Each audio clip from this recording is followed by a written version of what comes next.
पोषण का मतलब सिर्फ सत्यापित तथ्यों से नहीं है। पोषण का मतलब है वो जो आपके जीवन को सहारा देता है। तो इस संदर्भ में मोटे अनाजों में मानव शरीर को कई तरीकों से पोषण देने की एक विशेष शक्ति होती है। सभी अनाजों की तुलना में मोटे अनाजों में प्रोटीन की मात्रा सबसे अधिक होती है। साथ ही इसमें कैल्शियम, आयरन और कई सूक्ष्म पोषक तत्व उच्च मात्रा में होते हैं, जो आपको सामान्यतः बाजार में उपलब्ध गेहूं और चावल में नहीं मिलेंगे, जिसे आज बड़ी संख्या में लोग खा रहे हैं। तो खासकर कर्नाटक में लगभग 40 साल पहले हर घर में लोग रागी का सेवन करते थे। रागी मुद्दे बहुत ही लोकप्रिय है। इसके अलावा रागी से और भी बहुत सारी चीजें बनाई जा सकती हैं। रागी अंबली बड़े होते बच्चों को हमेशा खिलाई जाती थी, और रागी डोसा, रागी रोटी, ये सब बहुत ही लोकप्रिय चीजें हैं। आप जो चीजें चावल के साथ बना सकते हैं वो रागी के साथ भी बना सकते हैं, लेकिन हम एक अनाज के जाल में फंस गए हैं। अपने आहार में कम से कम 50% मोटे अनाज शामिल करें। अगर आप यात्रा और अन्य कारणों से 100% नहीं भी कर सकते, तब भी 50% करने पर आप 3 चीजें देखेंगे।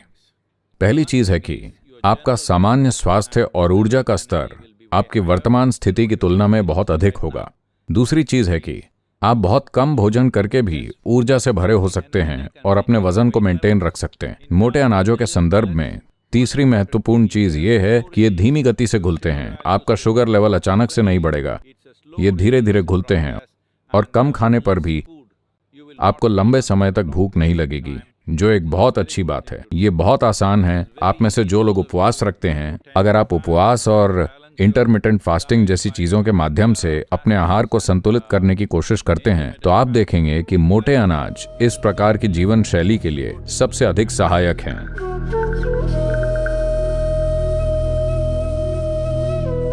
हरी पत्तेदार सब्जियों को खाने का एक बड़ा लाभ ये है कि इसमें आपको आयरन मिलता है और इसमें बहुत सारा फाइबर होता है, जिससे शरीर का भोजन पचाना आसान हो जाता है। पत्ते में जीव द्रव्य होता है जो उसे हरा रंग देता है।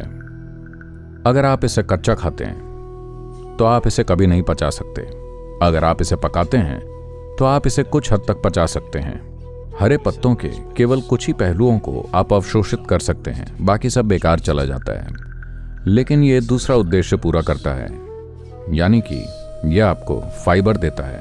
और अगर पर्याप्त हरे पत्ते खाते हैं, यहाँ तक कि कच्चे हरे पत्ते भी अगर खाए जाएं, तो ये एक ब्रश की तरह काम करता है। यह आपके पाचन तंत्र में जमे बलगम को हटा देता है। आपने देखा होगा, अगर आपके घर में कुत्ते या बिल्लियां हैं तो कभी कभी वो घास खा लेते हैं।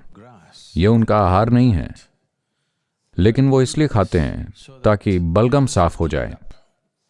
वो इतने जागरूक हैं कि उन्हें पता होता है कि उनके शरीर में कब बलगम भर गया है। इंसान, बहुत सारा बलगम यहाँ है, इसलिए वो इसे नोटिस नहीं कर पाते, वरना आपको इसे नोटिस करना चाहिए। पत्तेदार सब्जियां खाने का सबसे बड़ा फायदा यह है कि यह सुनिश्चित करता है कि आपके शरीर में अनावश्यक अशुद्धियां न रहें। तो इसे अच्छे से काम करने के लिए कम से कम 24 घंटे या 18 से 20 घंटे का समय चाहिए। इसलिए अगर आप पत्तेदार सब्जियां खाते हैं तो इसे दिन की शुरुआत में ही खाइए, ताकि अगले दिन ये पेट साफ करने की दवा के रूप में काम करे और ये सब कुछ साफ कर दे। इसलिए अगर आप इसे रात में खाते हैं तो आपको इसका लाभ नहीं मिलता। आपको इसे दिन की शुरुआत में खाना चाहिए।